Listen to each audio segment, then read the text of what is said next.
Gatis reiz sapņoja kļūt par rokkzvaigznēm, bet tagad viņi ir parasti pusmūža vīrieši ar savu viedokli par mūziku un sarunājas virtuvē pie mātes. Absolūts kultūras analfabēts, līdz ar to man jautājumi būs arī muļķīgi. Varbūt, ka vēl kāds tikpat dumšs kā es. Es tagad domāju, kā lai es atkal neiebežos, lai tā saruna pirmkārt neizvēršās uz miljonu stundām, un otrkārt, lai es tagad nepasaku muļķības, bet ir tā, ka... Un te viņi vienmēr skatījās, ka mēs atbraucām, un bija vienmēr tāds viens čalis mums, kurš ar guļamais uz pleciem un aprenēs nesa aparatūru. Nav tur ko daudz ņemties tām trakajām bābām. Šito nevienam nestāstīšu, tad izlien no alas. Un jo tu esi lielāka viduvējība, jo tu esi lielāks sēshols. Man nepatīk, ka visas tās manas vērtības tik ļoti konfrontē. Sarunas mātes virtuvē. Ja es teiksim tā runāju, pagriežos pret džekiem. Jo īstenībā, es cik sapratu, Paklusu nebūs. Nav vajadzīgs tā, ka tu pie mutes ir vispār Mums muļķīgi. vispār nevajag te 4 mikrofons, vienkārši Andrim kāds fetišs uz mikrofoniem. Nu, tu esi par tu. Nē, Andri, tu man Ne, nemāci. jau man. Mikrofonam. Nu, viss ir kārtībā. Es klusu nerunāju. Kas tev ir kaiši? Tagad retrogrādā izgāja ārā Merkurs, viņiem patīk retrogrādā. Es neesmu vienkārši pietiekami uzvilcis. Jā, uzvalcoties mierīgāks. Zeķis kājās. Merkurs tagad ir ārā no retrogrāda, tad vajadzētu kaut kādām lietām aiziet uz priekšu. Vai kaut ko jaunu sākt un viss aiziet, jā. Ok, es no tavas muti Dieva ausī lūdzu. Es vienkārši redzu, man pat nav jāskatās kalendārs, redzu pēc sievas, ka viņi sāku māju kārtot. Es zinu, Merkurs ir ārā viss. Kāpēc man tas nepalīdz uz mājas kārtošanu? Kā ir ar skolēniem? Skolēniem tu viss slikti. Tad viņi grib sākt mācīties pēkšņi. Nu, vai ne? Tā kā retrogrādā, tad viņiem viss vienalga. Uz pilnmēnesi nav bērnu trakāk? Uz pilnmēnes baigas slikti. Uz pilnmēnes kolēģis satrikojās vairāk nekā bērniem. Nu jā, tas jau varbūt ir kopīgi. Kādas debilas idejas parādās visiem. Tā ir. Tu darbu dabūji? Jā, vēl ir. Vai tad ne? Nu. Kādā jomā? Nezinu, kaut kāds projekts Eiropas. Tā kā varbūt būs nauda. Tas ir kaut kāds... Liepājas universitāte. Jā. Jā, došu vien. Un ko tu pētīsi? Nezinu. Ko pateiks? Ko pateiks, tā pētīs? Vajadzēs pierādīt, ka skola 2003 ir labi. Pierādīsim. Vajadzēs pierādīt, ka Šitā manā klātbūtnē pierādīsim. nerunā, lūdzu. Gati. Skola 2030 lūdzu nevajag. Ja mums teiks, vai pirmais ģimnāzijas skolotājs bija taisnība, es arī, kurš maksā man cik te? Kā te man te jāatbild? Kapitāls. Gads pa naudu runās, lai tas brīdina. Tev jā, uzreiz vajag izdomāt, ko... Viņas nav, ko tur daudz runā. Tas nekas. Un nevienmēr jāsaka taisnība arī, starp citu. Var arī neteikt taisnību, var arī neatbildēt. Jā, Var pasūtīt. jā, te viss droši.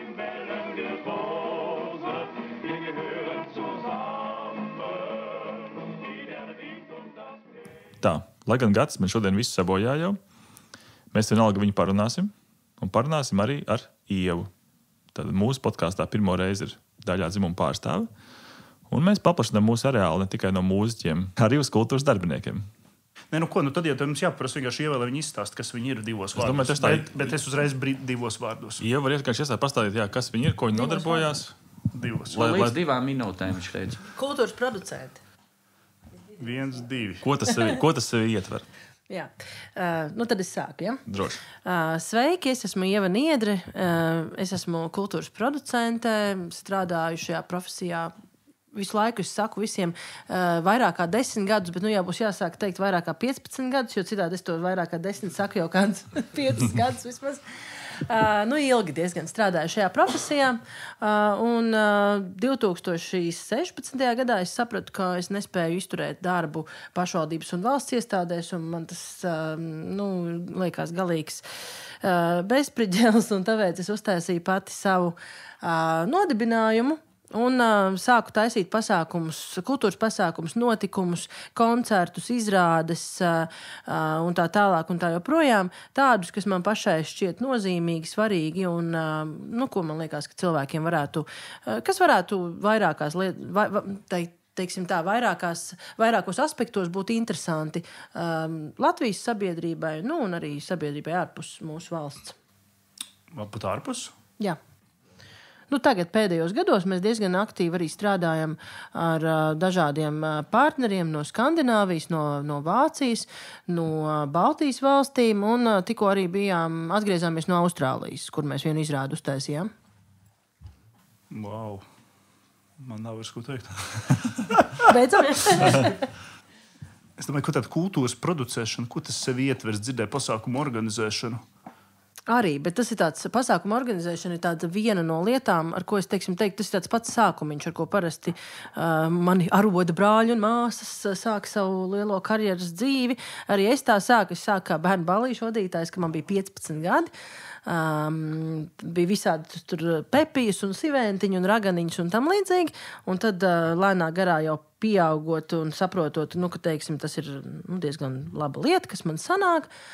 Jau tie pasākumi kļuva lielāki, kurus es vadīju, un tad jau no vadīšanas, kā tu vadi, un tad tu saproti, ka neviens cits neko nemāk organizēt, un viss ir slikti. Tad tu sāc arī organizēt pats tos pasākumus, un no sākuma tas ir kaut kas tāds, kāzas vai kāda korporatīvā ballīte vai kaut kas tāds, un tad jau tu lēnā garā saproti, ka tam varbūt tā pievienotā vērtība vairs nav tik augsta, un gribās kaut ko citu, gribās kaut ko pateikt arī ar savu darbu, un lai tas ir paliekoša vērtība, un tad jau kaut kā loģiski tas ceļš vairāk aizgāja tieši pie kultūras projektiem. Es arī Kultūras akadēmijā iestājos, un no sākuma ļoti man bija mūžīgais sapnis, ka es stāšos aktieros. Es tā kā no 8 gadu vecuma zināju, tas būs tas, ko es darīšu, un kaut kā manā gadā neuzņēma aktierus, un es domāju, bet jāstājās tāpatās ir, ko tas tur būs tāds lūzeri, visi tur klases biedri sastājušies kaut kur, iestājos Kultūras akadēmijā, izlasīju, saucās Kultūras menedžments un socioloģija. Es tā kā jau normāls jaunietis izlasīju to pirmo teikumu daļu, to otro es tā kā neskatījos, es tā menedžments, kaut kas ar to organizēšanu, tur bērnu ballītes sanāk taisīt, kāzas pāris uztaisīts, korporatīvņiki arī, davai, tad iešu uz to menedžmentu, kas tā socioloģija, viņam uzzināšu kaut kad procesa gaitā. Un tā es iestājos. Par savu socioloģiju man tas priekšstats joprojām nav tik dzīves, kā gribētos, bet tā menedžmenta daļa man ļoti iepatikās, un es sapratu, ka tas ir tas, ko man sanāk darīt, un man patīk darīt, un arī es kaut kā man zuda tā ilūzija par to aktieru profesiju, jo, jau esot tajā pirmajā gadā Kultūras akadēmijā menedžmenta, apgūstot menedžmenta profesiju, es sapratu, ka tas darbs, kas mums ir jādara, principā mēs kopā ar režisoriem mēs izvēlamies tos aktierus, kas būs mūsu izrādēs, filmās, pasākumos un tā tālāk. Un tas ir ļoti nežēlīgs process, jo viņš principā to cilvēku vienkārši vērtē sākotnēji jau pēc tā cilvēka ārējā izskata ļoti bieži, ne jau vienmēr, protams, bet bieži tas tā ir. Tur īsts, tas garš, tas resns, tas tievs, tam deguns nesmuks. Tādā garā. Un es sapratu, ka es tiešām nevēlos nokļūt šajā pusē, kur es tieku vērtēta pēc kaut kādiem šādiem principiem no sākuma, un varbūt tikai pēc tam, pēc mana talanta vai pēc mana, jebkā cita, pēc kaut kādas iekšējās pasaules.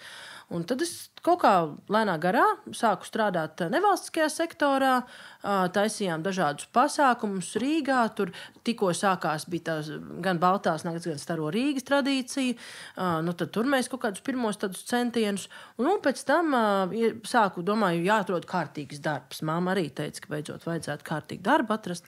Tad jāmeklē pašvaldības iestādē. Tur tieši Cēsis bija uztaisījuši skaisti jaunu koncertu zāli un meklēja arī amatu, kas ir kultūras producents, un pieteicos, dabūju kultūras producenta vietu, strādāju pie dažādiem pasākumiem, bet es sapratu, ka tā birokrātiskā sistēma pat tādā it kā ļoti stilīgā pašvaldībā kā Cēsis, ka tas nav priekš manis, un es nespēju strādāt arī ar cilvēkiem, kuri ir motivēti tikai beigt darbu 5 un viss, un tā kā viņu pienākumi tajā brīdī beidzās, un ja viņiem lūdzu kaut ko bišķiņu vairāk izdarīt, tad tas uzreiz ir jau, tas ir kaut kāds ārprāts un šausmas, un nedod Dievs, ka mēs tagad kaut ko interesantu, kāpēc mums jādara kaut kas citādāk, ja mēs taču 10 gadus šitā taisījām, un viss bija forši, Kaut kādi cilvēki atnāca uz pasākumiem, viss kārtībā.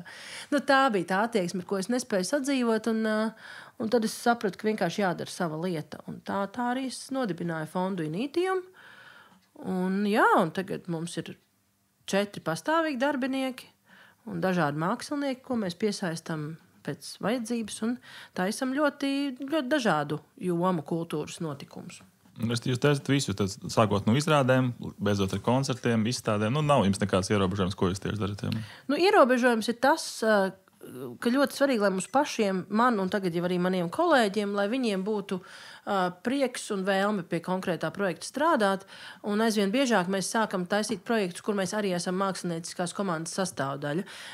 Respektīvi, kur arī mums ir kāda teikšana, arī mazliet varbūt pārdefinējot to kultūras producenta profesiju, kad agrāk tā izpratne Latvijā bija tāda, agrāk, es domāju, 90. un 2000. Ka kultūras producents ir tas pats menedžers vien ir un skrien visiem no aizmuguras lasot kabatslakatiņus izmētātos un kurpītes tīrot, tad pārdefinējot to profesiju arī uz to, ka tas izmēr cilvēks vai cilvēku grupa, kas ir vienlīdz atbildīgi un iesaistās kaut kādu konkrētu notikumu veidošanā, un ļoti bieži arī tās idejas nāk no mums pašiem. Mēs izdomājam, mēs gribētu uztaisīt šādu vai izrādi, vai koncertu, vai programmu, un tad mēs sākam domāt, ko mēs pieaicināsim, ar ko mēs gribam sastrādāties, kas mums patīk un tā. Ne, bet klasiski, man liekas, producents tieši ir tas, kam ir tāds galavārs par kaut kādu radošo, jo tomēr Latvijā tiek jauks vienmēr kopā, kas ir producents, kas ir menedžers, kas ir aģents. Tieši tā. Jā. Jo klasiski, man liekas, producents, piemēram, muzikā, viņš ir tas, kurš, viņš sēž studijā, un viņš var pateikt grupai, klausieties, šitas nav labi. Ja, ja viņš ir normāls producents, kas saprot, kas notiek. Jā, bet, teiksim, tas ir mūzikā, vai ne? Tā ir specifiski joma, bet tā kā man ir vairāk arī, man vienkārši teātris kaut kā arī ir sanācis, ka tas ir viena no tādām lielākajām jomām, tad tur jau tā izpratne ļoti ilgi nebija, jo mums jau arī bija tā kā Latvijā bija valsts teātri, un tur tā sistēma ir drusku citādāk. Nevalstiskais sektors attīstījās arī no 2000. Beig 2010. Tad, kad sāk attīstīties nevalstisko teātru izveidi Latvijā, tad bišķiņ jau pamainījās tas viedoklis, un tagad jau ir stipri labāk. Tagad tiešām arī mākslinieki nāk pie mums, ja viņi ir izdomājuši, ka viņi grib taisīt ārpus rāmjiem, ārpus blackbox, ārpus ierastās vides, tad viņi griežās pie mums un piedāvā savas idejas, mēs skatāmies, vai tas mums atbilst vai nē, citreiz mēs viņiem atkal savējās, un tā tad veidojās tie pasākumi, tas klāsts, ko mēs tā kā apkalpojam un ar ko mēs strādājam. Bet birokrātija tāpat jūs saskaraties valsts, vai jūs pilnīgi tā, ka jūs esat tik neatkarīgi, ka jums tas jūtas neskar nekādā veidā? I wish. Es ļoti gribētu, lai tas ir tā, bet, protams, ka tas tā nav. Protams, ka mēs esam atkarīgi tiešā veidā no valdības lēmumiem, no kultūra politikas lēmumiem, no stratēģijas kultūra politikas, no pašvaldību stratēģijas, no tā, kā tiek pieņemts budžets. Tas viss ir tas, ar ko mēs tā kā vispār to savu ikdienu saistam. Un diemžēl, teiksim, tā tas vienkārši ir. Un skaidrs, protams, kārtībai ir jābūt, bet dažreiz tas birokrātiskais sloks ir arī tāds, ka tev jau liekas, vai tas vispār tas rezultāts ir tā vērts, jo tas, kas ir jāizpilda un jāizdara, lai tu būtu, lai tu varētu gan dabūt finansējumu, gan arī nokārtot, ka papīri ir kārtībā un visur viss ir labi un valsts ieņēmuma dienests ir priecīgs. Tas arī ir milzīgs izaicinājums. Es dzirdu vārdu finanses. Tas nozīmē, ka ir mans laiks. Ir tavs laiks, jā. Droši. Tu vari laist vaļā. Es vajadzētu sākt ar to, ka Rihards aizmirst pieminēt, ka es esmu absolūts kultūras analfabēts, līdz ar to man jautājumi būs arī muļķīgi. Es vienkārši domāju, ja es dzirdu vārdu teātris, man vienmēr liekas valsts teātri, un tie ir valsts uzturēti Dailes teātris, nacionālais, varbūt, ka es vēl kādus divus var nosaukt. Ko nozīmē privāti veidots teātris? Kur tas ir redzams, kā tas izpaužas? Varbūt, ka vēl kāds tikpat dumšs kā es. Tagad tu tā iebrauc tādā ļoti plašā laukā, īstenībā, par ko es ar kolēģiem ļoti... Tas ir šaurs lauks. Tas ir milzīgi plašs lauks, jo mēs par šo jautājumu diskutējam profesionāļu vidū gadiem, jo ir tā kā, pieņemts, ka tos teātrus, ko tu minēji, tie saucās valsts teātri. Un tad vēl ir pašvaldību teātris, piemēram, Liepājas teātris ir pašvaldības teātris. Bet, tas princips viņiem ir ļoti līdzīgs. Tas atšķirība ir, teiksim, vairāk vai mazāk finanšu sadalē šajā gadījumā, no kā nāk nauda. Bet... un tad ir tas jēdziens nevalstiskie teātri vai neatkarīgie teātri. Un mums, kā teiksim, cilvēkiem, kas arī strādā ar neatkarīgā teātra produktu veidošanu, mums šis te jēdziens ļoti nepatīk, jo, principā tāpat jau mēs esam, ko neatkarīgi, mēs esam atkarīgi no viss kā, tas ir tāds, tas ir mazliet ir tādā jēdzieniskā, varbūt, puse, ar ko mēs visu laiku cenšamies saprast, kā tās definīcijas veidot, lai cilvēkiem būtu saprotamāks, kas tad ir tas, ko mēs darām. Bet, respektīvi, tā ļoti vienkāršot, jā, ir šie te valsts un pašvaldības teātri, ko tu jau minēji, tad ir ir nevalstiskie teātri, kas ir repertuāri teātri, kā piemēram Dirty Deal teātro, Ģertrūdes ielas teātris, kas viņi arī ir piesaistīti vietai, ēkai, viņi veido saturu, bet šis saturs ir neatkarīgs no dažādiem, teiksim, viņi paši var brīvāk izvēlēties par kādām, kur saturiski viņi iet. Arī, protams, valsts teātri var ļoti noteikti paši to savu kursu, bet viņiem nav valsts finansējuma, dažreiz ir dotācijas, un tas atkal ir tāds.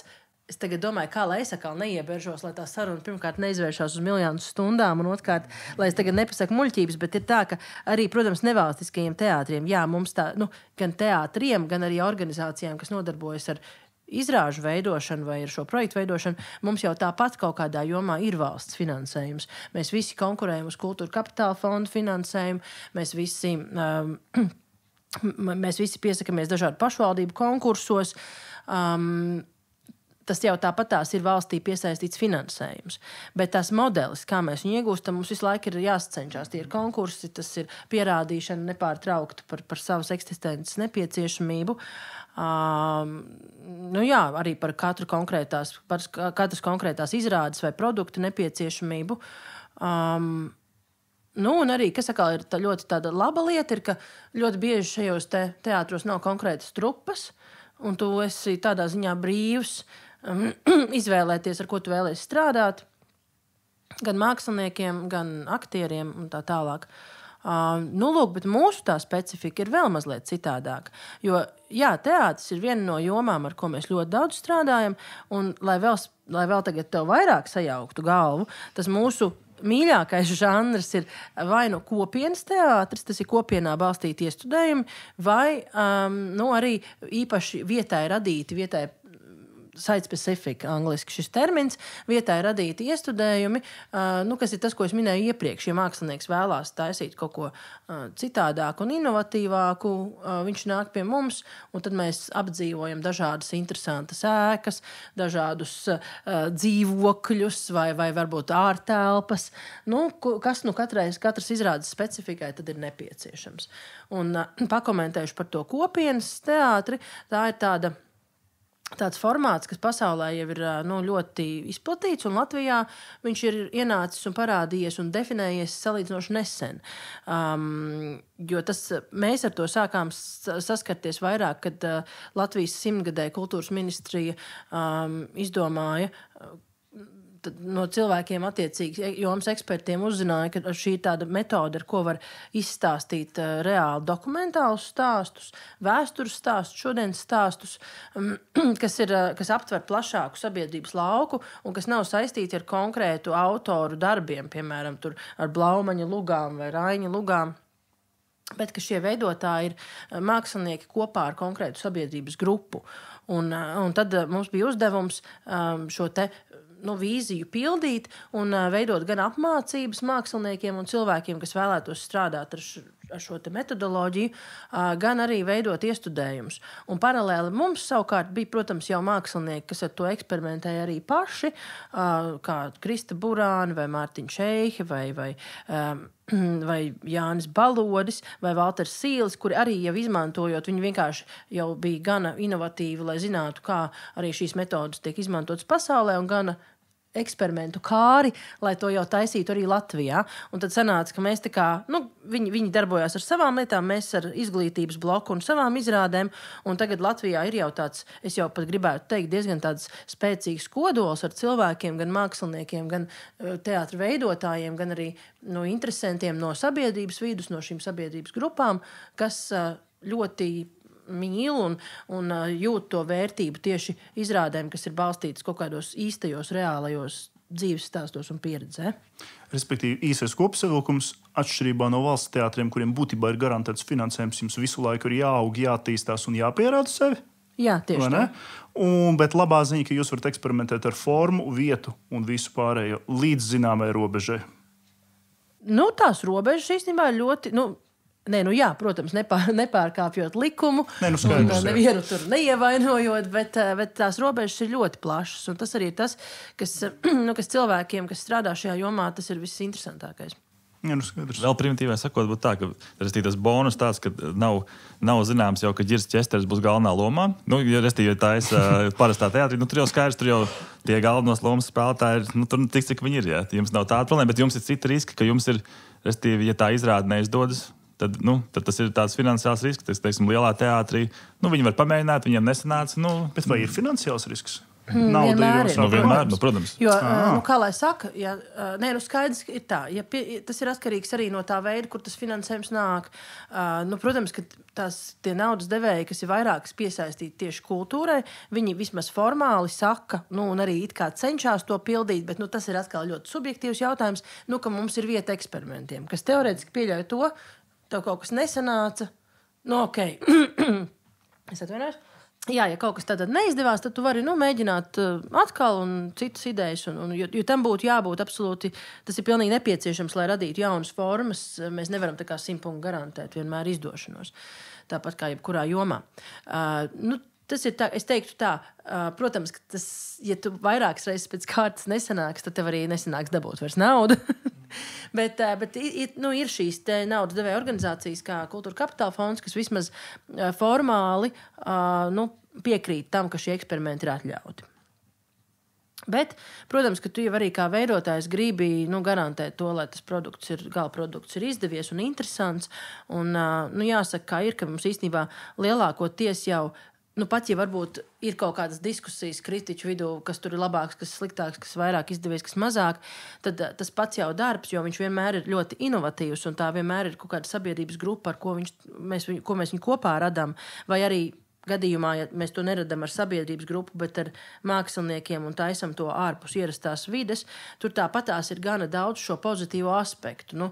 Mēs tomēr visi esam jomas profesionāļi un, kā lai saka, neviens jau, mērķtiecīgi jau visi cenšas radīt to labāko, un tad parasti jau kvalitātes latiņa tiek sasniegta. Vienkārši jautājums ir, vai māksliniecisks, tas ir tik inovatorisks un fantastisks šis darbs, vai viņš varbūt ir drusku tur, tāds. Varbūt ir prātā kādi pēdējie projekti?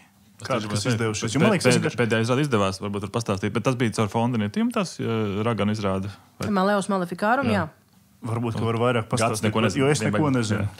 Tas bija īstenībā mums tāds baigi lieliskais success story un stāsts, jo viens tieši šāds te modelis, ka pie mums atnāca fantastiska māksliniece Iveta Pole pirms kaut kādiem 3 gadiem laikam tas bija, kad viņa pie manis atnāca ar ideju taisīt tādu performatīvu darbu, kas principā jau pat pārkāpja tādas tradicionālās teātra robežas un kļūst jau par lielu tādu performanci, kaut kādā ziņā taisīt darbu, kas ir balstīts gan feminismu idejās, gan viduslaiku literatūrā, kas ir principā kā sākuma punkts patriarchālās sabiedrības attīstībai un veidošanai.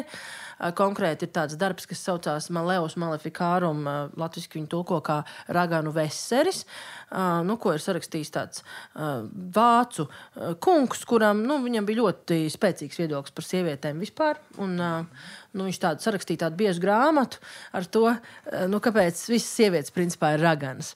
Un tas bija kalpoja, ka tāds neapgāžams pierādījums, tu principā varēji tajā manuāli uzšķirt lapu.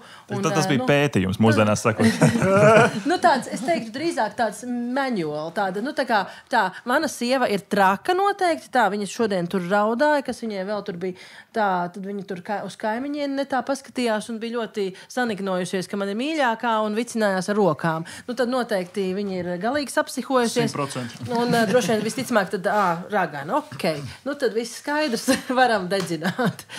Tas Džeks bija piegājis tajā lietai, un principā tas ir tāds brīdis uzskatāms, kad arī baznīcā likās, pareizi ir. Nav tur ko daudz ņemties tām trakajām bābām. Jātaisa kaut kādai kārtībai jābūt, un tā tur, diemžēl, tā kārtība arī iesakņojās, un ļoti tas pētījums, ko Iveta Pole arī gribēja skatīt ar savu izrādi, cik daudz šīs absurdās teorijas īstenībā kaut kādā veidā joprojām atspoguļojas mūsdienu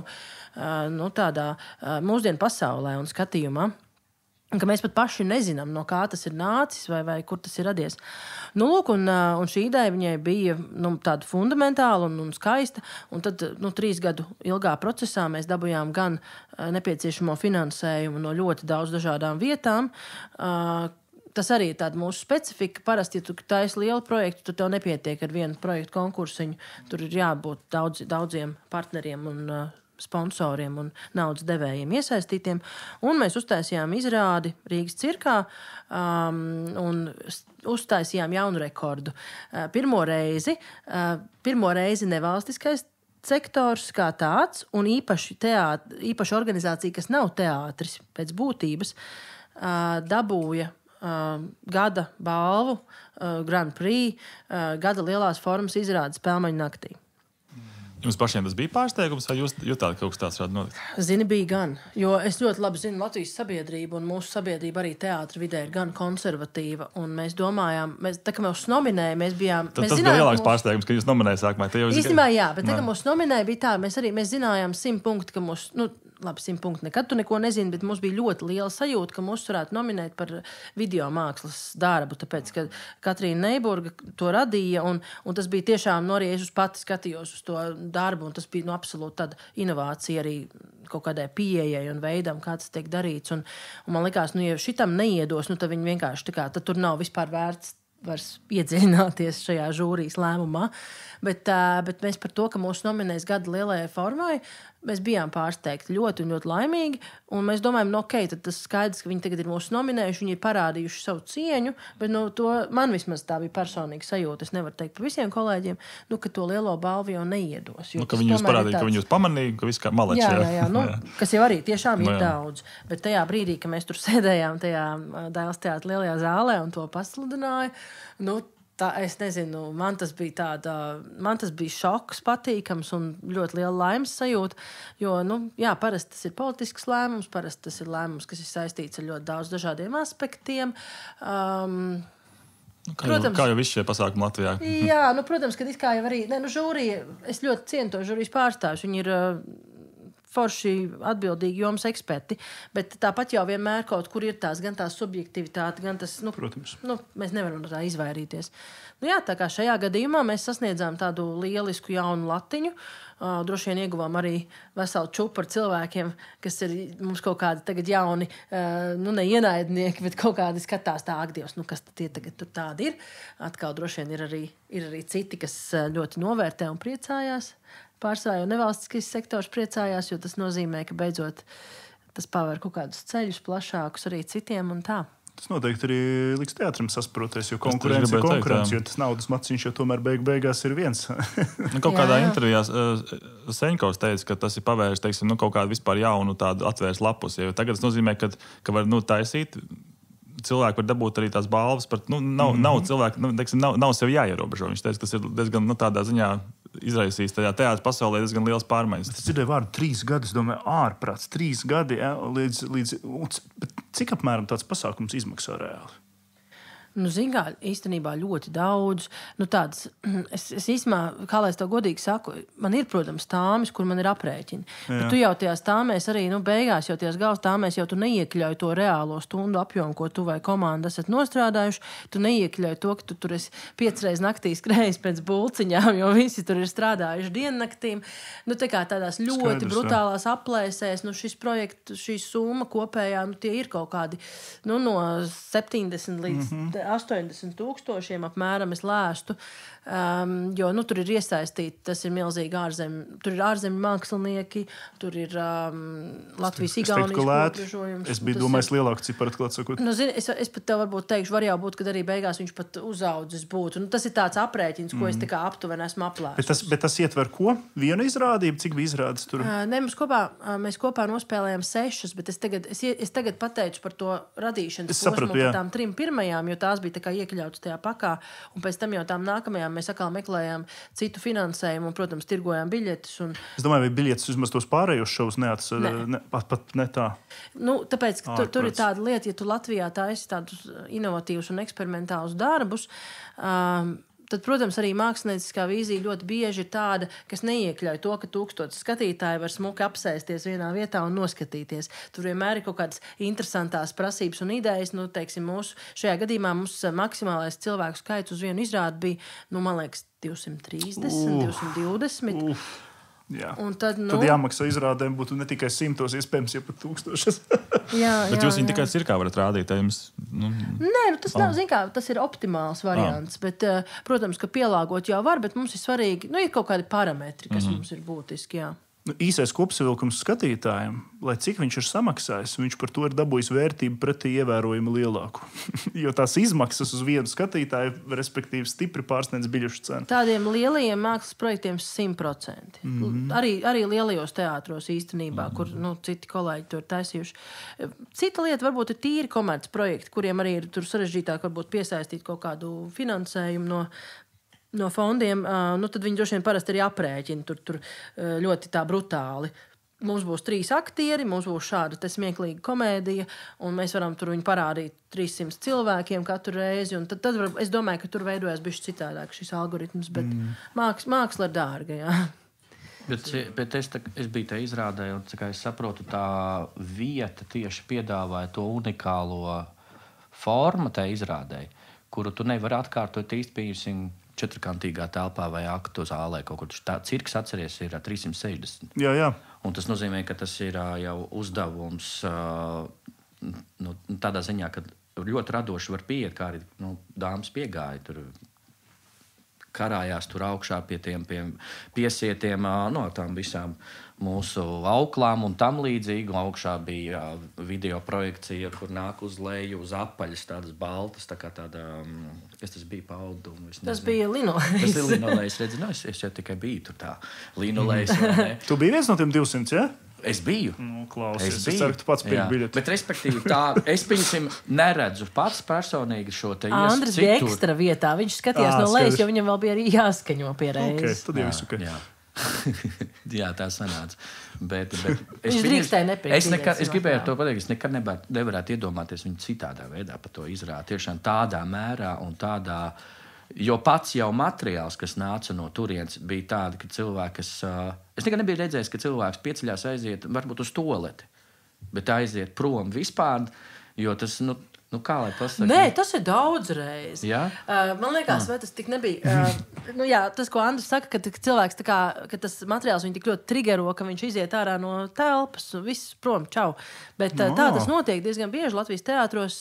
Tie gadījumi var būt dažādi. Jautājums ir, kā katrs uz to sev atbild. Tas varbūt nepatika pret to konkrēto darbu, un kas, manuprāt, ir ļoti forša lieta, jo tā kā es neuzskatu, ka mākslai būtu jāpatīk, tas nav uzdevums izpatikt, un tas ir ļoti forši, ka kāds tur ir absolūti dievinošā pozīcijā un laimīgs, un cits atkal ir tur izraudājis visas asaras un vēl izrunājis ar psihoterapeitu, un savukārt cits atkal viņu kaut kas vai nu viņam tiešām vienkārši nepatīk, vai arī, protams, kaut kas varbūt tās tur dvēselē sajiet tā, ka tu negribi vairs to skatīties. Tie iemesli būtu dažādi. Es laikam esmu klasiķis, jo es saprotu, ka kultūras tāda būtība un loma ir tāda vērtību konfrontācija. Es būtībā saprotu, bet man ir svarīgs arī estētiskais dažreiz tas baudījums, un iespējams dažreiz es arī noliedzu to, ka tomēr man nepatīk, ka visas tās manas vērtības tik ļoti konfrontē.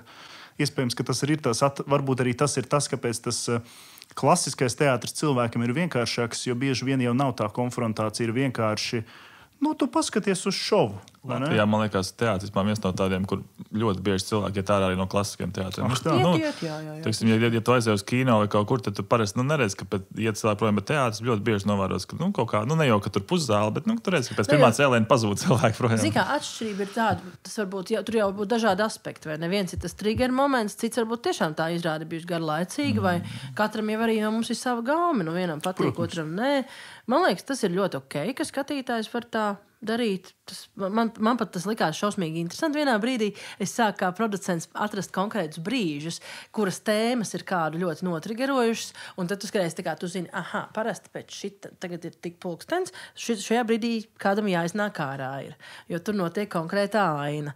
Un tad jau tas paliek par tādu eksperimentu.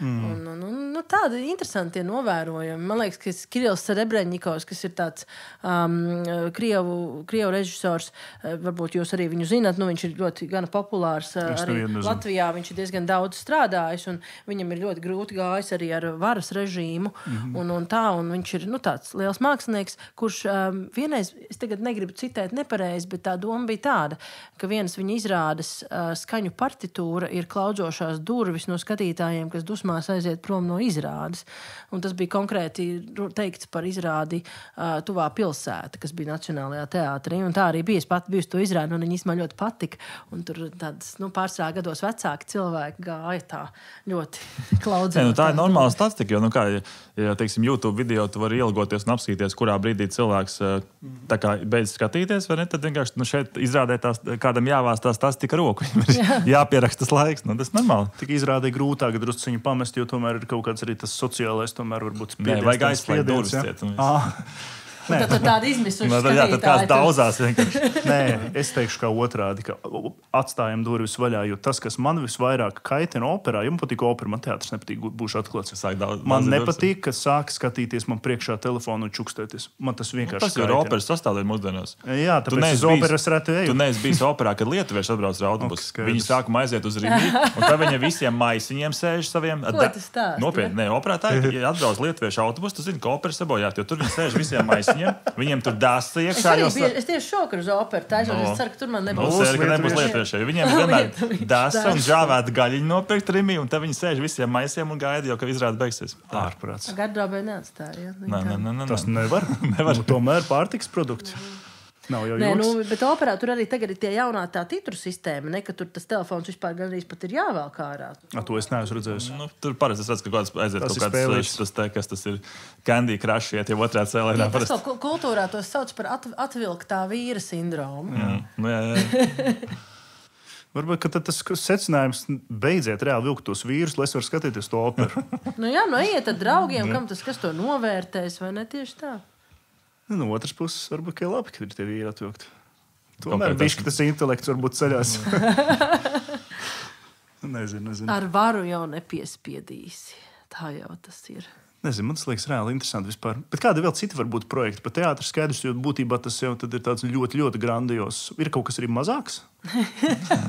Kaut kas vēl gads. Es domāju, divi tādi čaļi, kā mēs, piemēram, ar Andri, tā varētu uztaisīt kaut kādu mūzikas performanci. Andris vairāk. Andris švaks gan ir tai mūzikā. Nē, ir arī. Mums ir visādi. Mēs tagad vienkārši aizpļāpājāmies par tiem grandiozajiem, vai ne, jo tas tā uzreiz tādi daudzi aspekti tam visam ir. Bet arī mums ir gan teātra ziņā, mums ir nelielāki projekti, un kurus arī var bišķiņ būt pat ātrāk uztaisīt nekā 3 gados, ja? Bet mēs arī daudz strādājam ar apkaimēm. Es pati esmu no Agenskalna, un sākot to savu darbību, man arī bija pirmā tāda lieta, man likās, tagad man ir sava organizācija, ko es tagad darīšu ar to, un man likās, sakarīgi tad sākt ar to vietu, kas tev pašam, no kurienes tu pats nāc, un es sāku ar Agenskalnu, un tad mums arī, mēs ļoti bieži tur taisījām pasākums, kas pievērš sabiedrības uzmanību kaut kādām vietām, kur tas ir nepieciešams, kur varbūt ir kaut kas netik pievilcīgs vai aizlaists, vai konkrēti tur ar Agenskalna tirgu vēl pirms tagad viņš ir brīnišķīgs un skaists. Galīgi tā nebija, un viņi gribēja slēgt ciet, un tur bija tas liktenis ļoti tāds sūrs. Ušakova valdīšanas laikā tam nabaga tirgumu paredzēts, un tad mēs cīnījāmies ar maniem kolēģiem, un lai šī ēka saglabā savu funkciju. Tur arī mēs ļoti daudz kultūras pasākums izmantojām, lai to pievērstu tieši sabiedrības uzmanību. Tāpat mums bijuši Māras dīķi, ir forši projekti ar peldošo skatuvi, kur mums cilvēki kaut tur var, tīri tāda interesants veids, kā es varu baudīt kultūru, vai ne? Un mēs arī ļoti daudz jaunradam programmas, jo man ļoti interesanti pašai ir nevis varbūt atskaņot kaut ko jau, kas ir bijis 5 reizes, tā kā visur citur, bet arī izmantojot resursus, kas man ir brīnišķīgi mākslinieki, mums vispār Latvijā ir super komponisti un mūziķi, un strādāt ar viņiem un atrast, teiksim, ja tas ir Agenskalns, tad tie ir vietējie dzejnieki, kur dzeja kalpo kā pamats jaundarbiem muzikāliem, un tad mums ir bijušas foršas sadarbības gan ar Jēkabu Nīmani, gan ar Edgaru Ragīnski un ar Platonu Buravicki. Tādi darbi, kas to piedvesmojoties arī no vietas. Un tad tur mēs ar Andri kopā ļoti čakli strādājam. Andris man vispār palīdz arī izrādēs, protams, ļoti daudz, bet šie projekti ir tādi, kur mēs tā, īpaši viņus... Šito nevienam nestāstīšu, tad izlien no alas. Bet palīdz tā kā kaut kādus, kas tur garderobēs? Rociņu Pildspaltu ienesīšu. Jā, forši. Nē, tāda mums ir arī. Tas ir tāda niša, ko mēs ļoti mīlam, šie vietai pielāgotie pasākumi un projekti Pārdaugavā. Un tagad mēs tieši kaļam plānus, un tas ir ļoti grūts un izaicinošs virziens, tāpēc, ka mani dargie, teiksim tā, mūsu, kā es varētu teikt, partneri, Rīgas dome, viņi ļoti, ļoti vēlu izsludina projektu konkursus, kuros cilvēki piesakās, lai dabūtu konkrēti finansējumu šīm lietām. Un tad ir tā grūti pastāstīt, piemēram, domas pārstāvjiem, kāpēc... ka, teiksim, varbūt tās, lai pasākums būtu vēl radošāks, ir bišķiņ vairāk pa 1,5 mēnesi vajadzīgs pasākumu sagatavošanai laiku. Un tad, tas ir tāds baigais izaicinājums. Tas, diemžēl, ir visām, ne tikai valsts struktūrām, bet visām, kas ir tādas birokrātiski smagas struktūras. Ne tikai vēl labi, ka 1,5 mēnesi pirms, labi, ka naudu nedabū 1,5 mēnesi pēc pasākuma. Nē, 1,5 mēnesi pirms tu dabu uzzini, ka tu esi akceptēts. Tas ir labi, ka ne pēc. Tur jau dažreiz tā robeža jau ļoti pietuvojās arī tam, jā. Jā. Tā kā tas ir tāds, kas, manuprāt, es par to arī daudz esmu runājusi ar pašvaldību un ar cilvēkiem, kas ir tiešā veidā saistīti, kad ir jārod risinājumi, jo citādāk ir daudz, īstenībā ir vairākas ļoti foršas producentu kompānijas, kas ļoti daudz labas lietas dara Rīgā, dažādās jomās, bet, ka viņiem visām šīm kompānijām vienā brīdī var mazliet tas piegriezties, jo... ir ļoti grūti plānot savu dzīvi tajā brīdī, ka tu zini, ko tu darīsi pēc 2 gadiem pavasarī, bet tu nezini, ko tu darīsi šovasar. Es gribēju prasīt, varbūt kaut kādu, kādu skaties to visu to saimniecību, nekad konkrēti tikai Rīgas, bet, vispār, kas tur būtu, varbūt, uzlabojums, lai tā, vai kāda ir tā saimniecība? Saka, lai tie termiņi, tas ir viens, jā, kaut kādas vēl varbūt kaut kādi aspekti. Es domāju, tieši ne tikai tā naudas sadala, bet vispār kā tas tiek organizēts no valsts puses, ko tur varētu darīt labāk. Zini ko? Īstenībā ļoti vienu elementāru lietu. Šajās te lēmumu pieņemšanās un ideju veidošanās pieaicināt profesionāļus. Un darīt to nevis ķeksīšu pēc, bet darīt to regulāri un dažādu jomu, attiecīgi no tā, ka par ko tad ir šis projekts, tad pieaicināt, vai tas ir cilvēki no kultūras pasākumu rīkošanas sfēras, vai tie ir, jebkurā ziņā jomas profesionālim ir jābūt klātesošam, nevis tikai deputātiem vai ierēģiem, kuri pieņem šos lēmumus, nezinot vidi vai domājot, ka viņi zina vidi. Pilnīgi piekrītu visās jomās. Bet kultūra kapitālā jau, man liekas, tur jau ir kaut kas izvērtē tos projekts, nav jau kaut kāda tur nesēž politikas. Nē, izvērtēšanā, protams, kultūra kapitāla fondā tie ir jomas profesionāļi viennozīmīgi, bet es tagad drīzāk domāju par, es tagad nerunāju par kultūra kapitālu tieši kā par institūciju, bet es runāju drīzāk par vispār valsts kārtību un arī par pašvaldībām. Kā notiek šī te izdomāšana? Labi, mums tur šogad, piemēram, tāds un tāds budžets, varētu uztaisīt tur šitādus projektu konkursiņus, ja?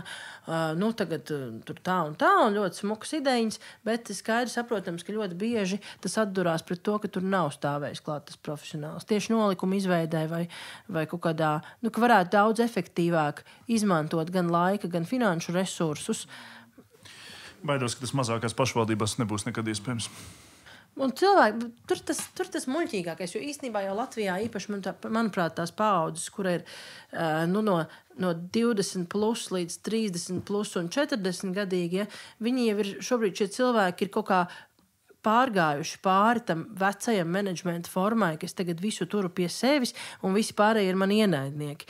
Vismaz es pēc sevis spriežot saku, mēs ar kolēģiem ļoti daudz sastrādājamies, mēs ļoti daudz runājam, un tas ir jāsaprot arī šīm institūcijām, ka mēs savstarpēji komunicējam, un es domāju, ka mēs to darīsim tikai vēl vairāk un vēl kvalitatīvāk. Un tam tā ir jābūt. Un tajā brīdī man nemaz nebūs žēl, ja kādreiz varbūt es zināšu to, ka mani vai manu kolēģi pieaicina pie kāda nolikuma izstrādes. Iespējams, es nevarēšu piedalīties šajā konkursā. Ok, bet es būšu izdarījusi industrijai kaut kādu labumu. Un ļoti daudz cilvēki ir joprojām tādi es teiktu, nevis joprojām, bet ir altruistiski ar tādu labā nozīmē, kad izdarīsim lietu, lai pēc tam mums visiem ir foršāk un labāk strādāt.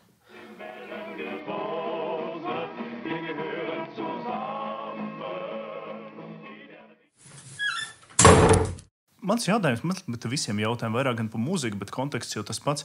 Kā tas, es vienkārši arī dzirdēju, teiksim, darbs, tur ieskriešana pēc bulciņām naktīs un viss pārējais. Un mēs arī muziķiem prasām vairāk par to, ko tas nozīmē būt muziķim tagad un ko tas nozīmē muziķim salīdzinot to, kā tas bija iepriekš, varbūt, ko tas nozīmē šajā kontekstā būt kultūras darbiniekam mūsdienās un varbūt pamest arī atpakaļ salīdzinot ar pagātni. Tas ir īstenībā ļoti interesants jautājums, jo, es mazliet sarunas sākumā ieskicēju par to, kā tas bija vairāk tieši varbūt ar teātru un ar pasākumiem domājot, ka šis te producentu lomas vispār nozīme un sapratne, kas tad ir šis cilvēks, ko viņš dara. Tas bija tāda viena lieta, kas mainījās tādā 2010. gadu ritmā, un šobrīd ir, manuprāt, aizvien labāk paliek šī situācija. Un otrs ir, varbūt par to... Es teiktu par kaut kādu tādu lielāku savstarpēju cieņu un sadarbību. Man gribētos ticēt, ka mēs ejam tajā virzienā. Jo, manuprāt, agrāk bija šiem kultūras darbinieks, bija tāds apzīmējums, pārsvarā bija tāda dāma pāri pusmūžam, kam bija zināmas ļoti tādas ritmas dzīves un uzskati, un tad viņi parasti strādāja kādā kultūras namā šī kundze. Kultūras nama vadītāja, jā. Un mēs pat varam iedomāties, kā viņa izskatās. Es jau redzu jau savu priekšā. Kas viņai mugurā, kāda viņai mati un tā. Un tad bija šī, ko es novēroju, un to var vēl joprojām dažreiz just tajās vietās, kur ir tie darbinieki, varbūt vecā gadgājuma. Vecā gadgājuma pat es negribu tagad būt eidžisti. Tas noteikti nav pat no vecuma atkarīgs. Tas drīzāk ir atkarīgs no kaut kādas dzīves uztveres, bet šie cilvēki ar konkrēto dzīves uztveri kultūras darbinieki, sauksim to tā, viņi, protams, arī saglabājušies vēl šur tur joprojām. Diezgan daudz kur, un tur ir tas, kas mani vienkārši šausmīgi personīgi tracina, ir dievinoša attieksme pret cilvēkiem, vai arī tieši pretēji tāda nivelējoša pret tiem, ko tu nepazīsti, un dievinoša pret tiem, ko mēs esam redzējuši vakar ziņās uz vāka vai kādā seriālā latviešu.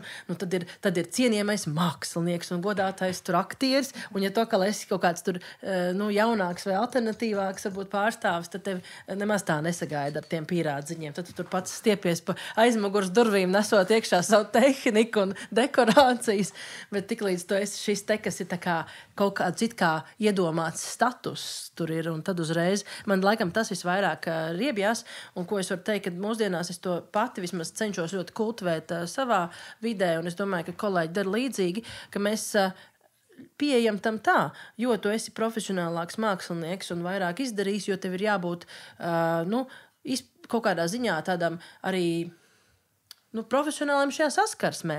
Un pārsvarā pēc manas pieredzes, jo tu esi lielāks un dižāks mākslinieks, jo īstenībā tu esi ļoti bieži arī foršāks cilvēks. Un jo tu esi lielāka viduvējība, jo tu esi lielāks assholes. Un jo tu vairāk tur diktēsi savus principus un noteikumus. Man ir mums viena viduvējība. Andrs. Neapceliet Andrīti. Pirmais cilvēks. Kurš man aizstāv? Es Andrīti aizstāvu, jā.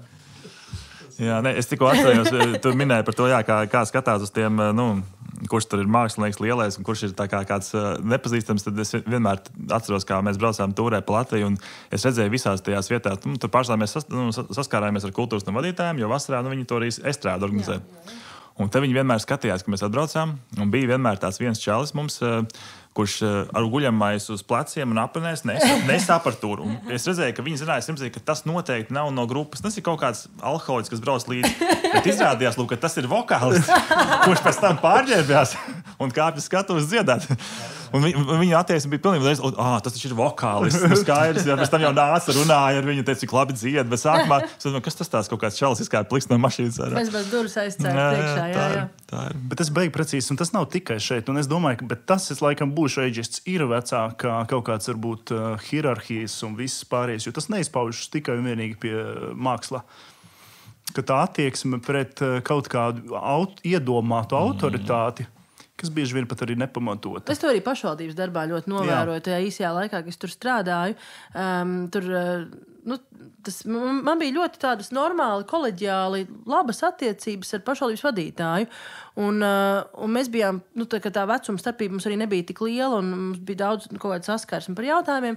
Mēs, protams, sasveicinājāmies daudz familiārāk nekā to varbūt dara kaut kādās, ne jau tur nepārkāpjot nekādas tur profesionalitātes robežas nevienā mirklī, vienkārši sakot nevis labdien cienījamais mēra kungs, bet sakot čau Jāni, piemēram, ja?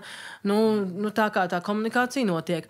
Un tajā brīdī es vienreiz tiku izsākt uz tepiķi pie priekšnieka. Un es tā kā nesapratu, ko tad es esmu nodarījusi kādam.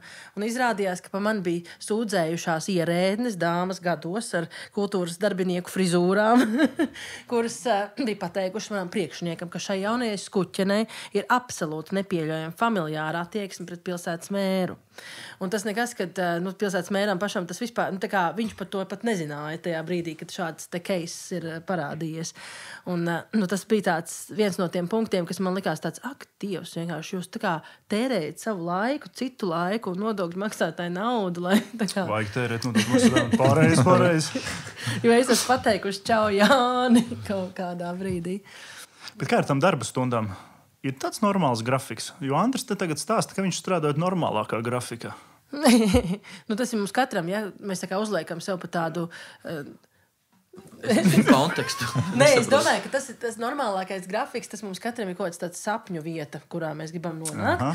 Un tad mēs katrs viņu priekš sevis definējam. Es, piemēram, gāju pie psihoterapeits, lai saprastu, ko tas nozīmē.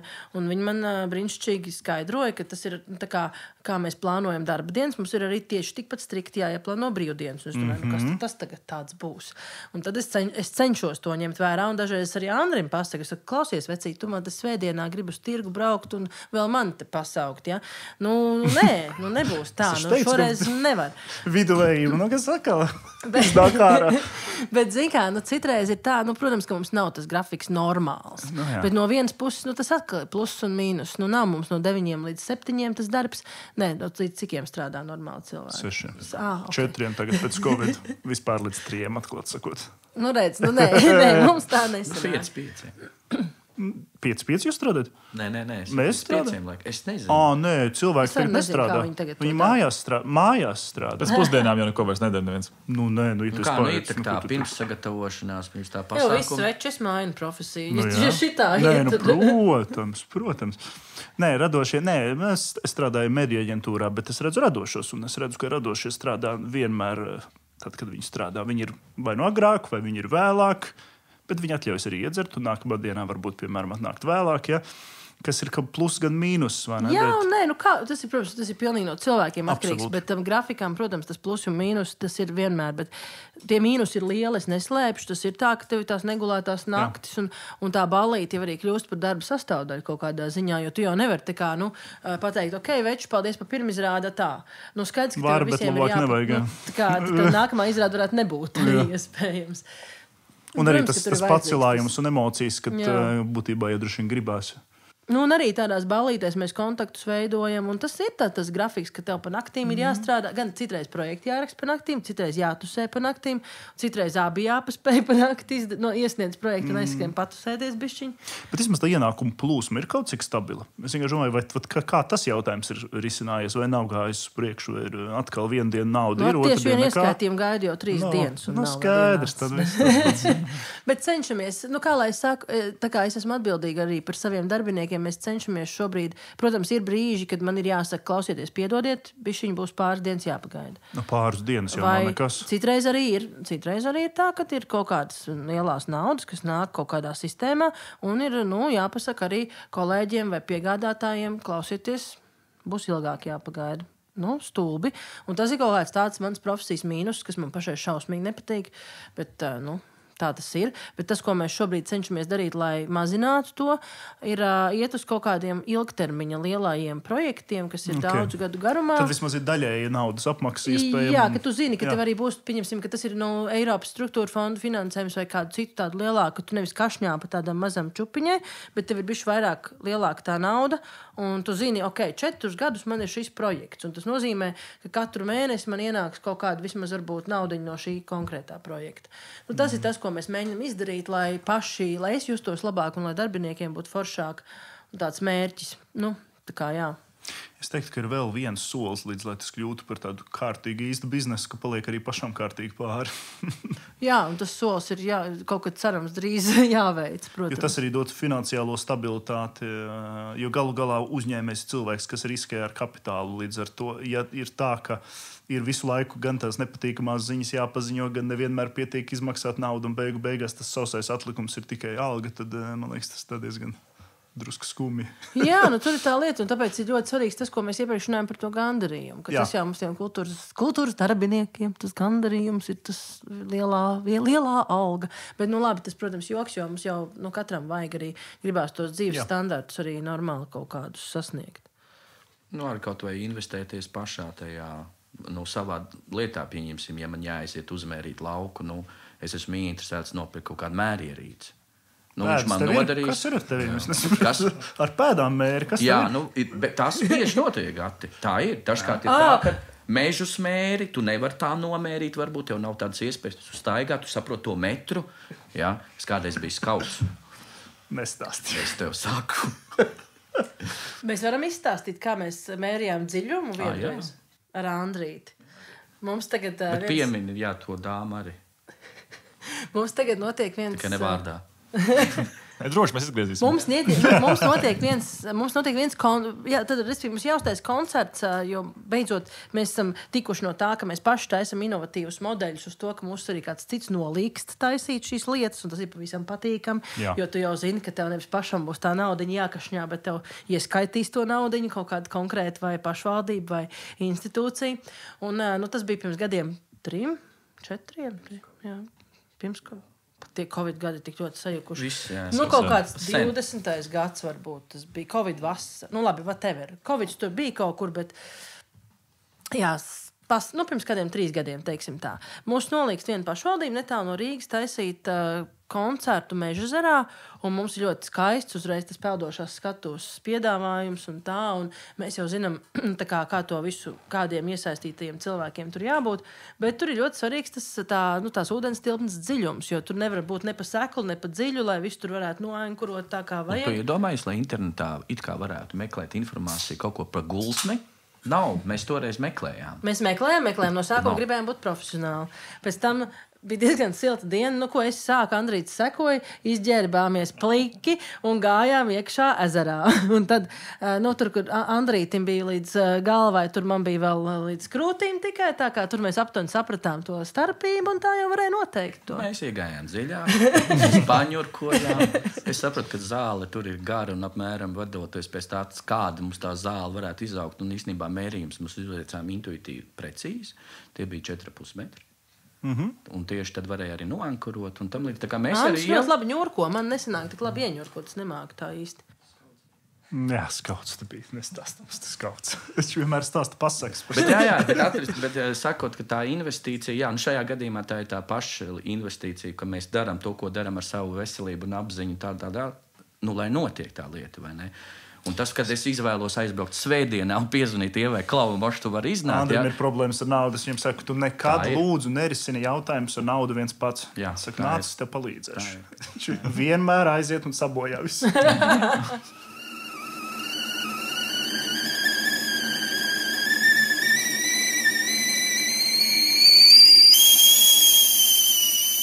Kā ir tagad ar to balvu? Es nesaukšu to balvu vārdā, jo es nekā nesapratu no šitā visa. Krūtā balva. Krūtā balva. Vai ir vairāk pasūtījumu, piedāvājumu? Kā lai saka, jā un nē. Es pieļauju, ka ir tā, ka ir kaut kādi cilvēki, kas varbūt bišķiņ nobīstās. Viņi domā, viņi krūto balvu saņēma, tā jau nestrādās ar mums. Es gribētu pateikt, nebaidieties no tā. Mēs esam tāpat atvērti gan jauniem māksliniekiem. Galvenais, lai tā ideja ir tāda, kas mūs uzrunā, bet vienmēr to pitchingu var atļauties taisīt. Ir arī kaut kādas, protams, ir vietas, kur tas uzreiz šis prestižs tā kā nostrādā. Mums arī, tas ir varbūt sarežģīti no mūsu puses, jo mums jau bija ļoti tālu projekti saplānot uz priekšu. Un to arī ļoti daudzi no mūsu kolēģiem zina, ka mums tas grafiks jau veidojās. Tagad ir kaut kā tā, ka, piemēram, protams, to visi piemin, Visi, kas mūs jau iepriekš ir pasūtījuši, to liek jau PR lapas pirmajā augšgalā virsū. Un jūs liekat 10% pie tā? Tā labi ideja, to mēs varētu apsvērt, jā, tā nopietni, ļoti forši.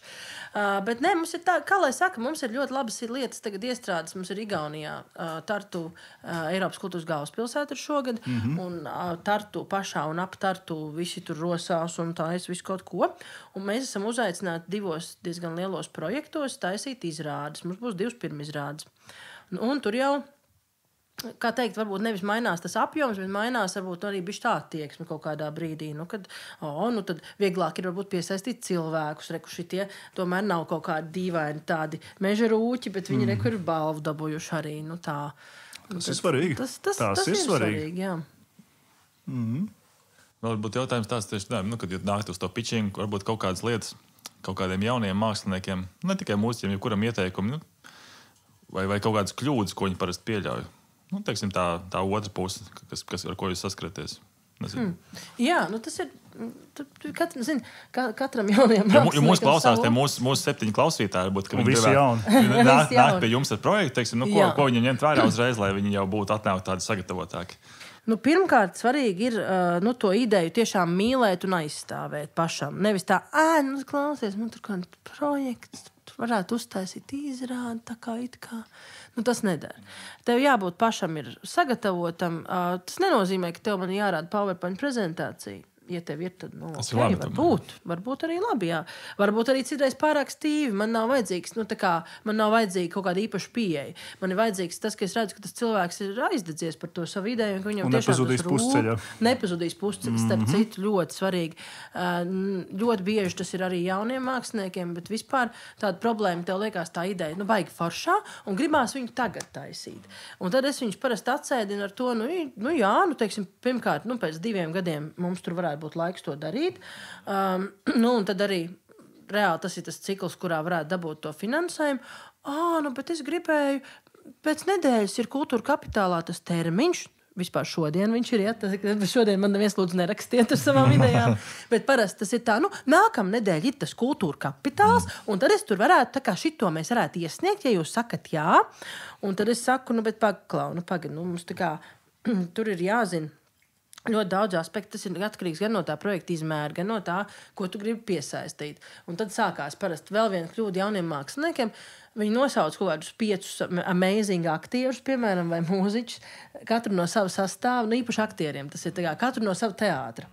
Un es saku, kad mums būs mēģinājumi un izrādes pirmdienās, tās dienas, kad teātra cilvēki parasti atpūšās vai filmējās kaut kur. Tā kā tu jau nevari, tas ir vienmēr jāpadomā par to, kas būs tā mana komanda, kāpēc es to gribu darīt, un jādomā ilgtermiņā, jo ļoti reti atnākot pie producenta, kas ir tā kā tomēr strādā ar daudz projektiem, būs tā iespēja uztaisīt pēc pāris mēnešiem. Tas gandrīz vispār nav iespējams.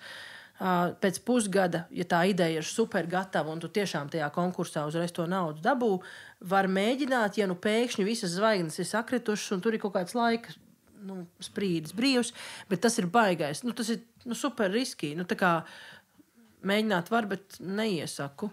2 gadi jaunam cilvēkam ir mūžs. Jā, tur jau viss būs jau nosirmo, paspējuši un 3 reizes izšķirties. Citas idejas jau viss jau. Tas ir ilgstošais process. Jāatnāk ar savu naudu? Lūdzu, taisi. Bet varbūt ir jādod kaut kāda iepazīšana, ievada kaut kāda izglītība, dot iespēju pašiem arī kaut ko darīt. Varbūt tas palīdz. Tagad jau diezgan daudz mākslinieki ir forši atkoduši to, ka viņi var tam sākuma posmam rakstīt radošās stipendijas. Un kad viņi nemaz neuzkarās virsū ar to, ka tad viņš saņem to stipendiju, tajā laikā viņš smuki strādā pie idejas, viņu tā nopaļo. Un tad, kad jau ir viss tā jau skaisti gatavs, tad jau ir vieglāk pieteikties un vispār var saprast, kur mēs sāksim, vai tas ir materiāls priekš kultūra kapitāla, vai tas nav, vai mums ir jāiet uz pašvaldību, vai mums vispār jāskatās Eiropas virzienā. Tā tālāk un tā projām. Un jo lielāks tas projekts, jo laiks būs vajadzīgs ilgāks. Labi, tas skaidrs. Es gribēju no savas puses vienu jautājumu. Pagaidi. Laiks drīkst. Vienu. Es gribu saistībā ar 5 minūtes. Jā. Tev 2. Tāds tagad ir fakts, ir noticis, ko es esmu sapratis, spēlējot sastāvā. Un mēs spēlējam tādu tomēr to mūziku, tu jau zini to grupu Mother vai ne? Un ka tas nav ne coveri, Ne tas ir piesaistīts kaut kādai tam kooperatīvam vai kaut kas tam līdzīgs, bet mums ir tā sava oriģināla mūzika ar kaut kādiem iespējams dažiem coveriem. Bet tagad meklējam iespēju, kur uzstāties. Agrāk bija Tallinas kvartālā, paldies viņiem par iespēju. Tagad paspīd, un jāpiemina to, ka sastāvs ir paliels. Tas nav trio vai tam līdzīgi, vai ne? Respektīvi, ko es gribēju pateikt, vietas nav vairs manā skatījumā. Ir ritīgi traki ar šito. Kad, jo mēs esam savu veidu tāda kopiena, teiksim tā, kas paši investējās, mums nav naudas pelnīšana. Paši investējas nozīmē, ka tu baigo naudu atliec malā? Nē, to, ka tagad ir tāda situācija, ka tu jau vari dabūt to platformu, bet tev jāsamaksā 500 eiro. Tagad jau tas ir aizgājis. Tas nav nopietns biznesa piedāvājums. Jā, vienkārši, Kāds ir jautājums? Jautājums ir tāds. Kas ir ar tevi? Kur varam mēs spēlēt, tavuprāt? Ko mums darīt šādā te Latvijas vidē? Vai mums ir nafīgi jābrauc ārā vienkārši kaut kur uzstāties? Nē, kā to jau var apvienot? Man liekas, ka visforšāk ir apvienot gan mākslas radīšanu Latvijā, gan braukšanu ārā. Es domāju, ka tam nav jābūt tā fatāli. Mūsdienās pasaule ir tik ļoti kaut kādā ziņā sašaurinājusies ar to, cik mēs ātri kaut kur varam nokļūt, ka tā fatalitāte, tā viss. Es tagad ņemu savu tēva lāpstu un es eju pasaulē laimi meklēt. Tas ir bijis jau tā arī tā naivi vai neko. Kaut kādos brīžos jau varbūt tas ir nepieciešams kādam cilvēkam, bet tā kopējā sajūta, manuprāt, ir tāda, ka es uzskatu, ka šeit ir forši dzīvot, te ir mīnusi, katrā valstī ir mīnusi, te ir ļoti daudz mīnusi, te ir ļoti daudz mīnusi ar to, ka mums tā valsts ir tāda pamazāka, cilvēki ir tik, cik viņi ir, un tad visi viens otru jau pazīst, un ir kaut, protams, ka parādās gribot, negribot tie lobby, bet uz tavu jautājumu par to, vai ir jābrauc, jāpaliek šeit vai jābrauc, es domāju, sāc jau un viena ar šajieni, kuram tevi tur tik diži vajag. Tas nozīmē, ka man jāraksta pašam projektu, lai es dabūtu tos 500 eiro. Vēlams, jā. Bet, kādreiz jau arī, pa draugam, ja tur var kādreiz pa draugam kaut ko sabīdīt, ka kāds tev uzrakstīt, palīdz. Jā, tā ir tā izdzīvošana mums te. Bet jā, es vispār ieteiktu māksliniekiem tādus basic projektus, tiešām, kā tu saki, pa 500 eiro mācīties rakstīt pašiem, būs tikai vieglāk un labāk, tāpēc, ka nevienmēr tev vajag tur diženu producentu kompāniju, lai tev uzrakstītu 3 A4 lapiņas ar to, kāpēc tavs koncerts ir foršs. Gati. Es pa 500 eiro nestrādāju. Nē, tev jāraksta. Uzrakstīt jau pa tiem 500 var. Man 500 pa lapu ir parasti. Redz tās taksas dažādas, tu uzzini, kuram kāda, jā. Skaidrs. Beigās pats apsēdies un vien raksti. Jā, ir tas kāds. Tev noliec man to 1500, es uzrakstīšu projektu pa 2, un ja mēs dabūsim, tu dabūsi 1,5 apakaļ. Viņam jau vajadzēja tikai 500. Tad dabūs 500. Un 1,500. Labi, tu es paturēšu. Nezinu, man ļoti iepriecināja tā lielā balva. Es pateikšu atklāti. Jo man liekas, ka tas ir reāli forši. Gatis kaut ko uzzināja. Jā, nē, es kaut ko uzzināju. Viņš katru reizi kaut ko uzzināja. Jā, un es nevaru teikt, ka es sevišķi augstu vērtēju vispār balvas, bet es zinu, ka tas ir svarīgi. Un tas, ka to var dabūt ārpus lielā teātra, lielā, ja? Tas man liekas reāli forši. Un tas man liekas tāds arī dzinuls pārējiem, ka var darboties. Un tas, ko tu teici par to, ka nevajag to lāpstu, tā lāpsta nemaz nav tik viegli dabūjama. Ja? Nevajag nemaz to lāpstu meklēt un iet citur, bet tepat Latvijā var iedomāties vienkārši producentu grupa. Un es dzirdēju vārdu 4 pamatdarba cilvēki. Skaidrs, ka uz projektu ir vairāk, ja? Bet tas nenozīmē, ka tur nav milzīgs teātris ar simtiem darbinieku aizmūrē, var tikt pie īstenībā ļoti labiem rezultātiem. Man tas reāli iepriecina. Paldies, man arī. Novēlējums, es varu visiem novēlēt to, lai tiešām neapsīkst. Es zinu, ka entuziasms var apsīkt. Man pašai tā notiek, bet es vēlu to, lai viņš neapsīkst un lai mēs aizvien vairāk ejam uz to, ka mēs draudzējamies, runājamies, sarunājamies, runājam par problēmām arī un mēģinām rast veidus, kā kopīgi piedāvāt arī valstī un pašvaldībām aizvien aktīvāk iet pie viņiem un arī uzstādīt savus noteikumus un savas vēlmes, jo vienā brīdī viņas vienkārši būs jāņem vērā, ja tas pārsvars no mūsu puses būs lielāks. Es novēlu cilvēkiem nebaidīties un to arī darīt. Tieši tā. Mans novēlējums. Mācieties rakstīt projektus. Tieši tā. Nebaidieties. Neslinkojiet. Kur ir cilvēki. Ja tu neproti. Es nezināju. Andri, pagaidi. Runā. Tu zini, kur tu esi un tev jāpagaida. Tev pateiks. Es saku, jāraksta projekti. Ir jāraksta projekti. Un ne tikai muzikā vai mākslā. Pilnīgi visur. Tad beigas ļausit viņam runāt, vai kas tev būs? Paldies. Arī kāds man aizstāv. Nē, tiešām ļoti liels prieks, ka Latvijā ir joprojām cilvēki, kas kaut ko dara, kuriem sanāk, jo uz to mēs visi balstamies. Tāpēc neslinkojiet, jaunieši, mūsu 5 klausītāji un vispārējie, dariet un nebaidieties. Patētiski, ja būs kaut ko mēs ieliksim pēc tam beigās.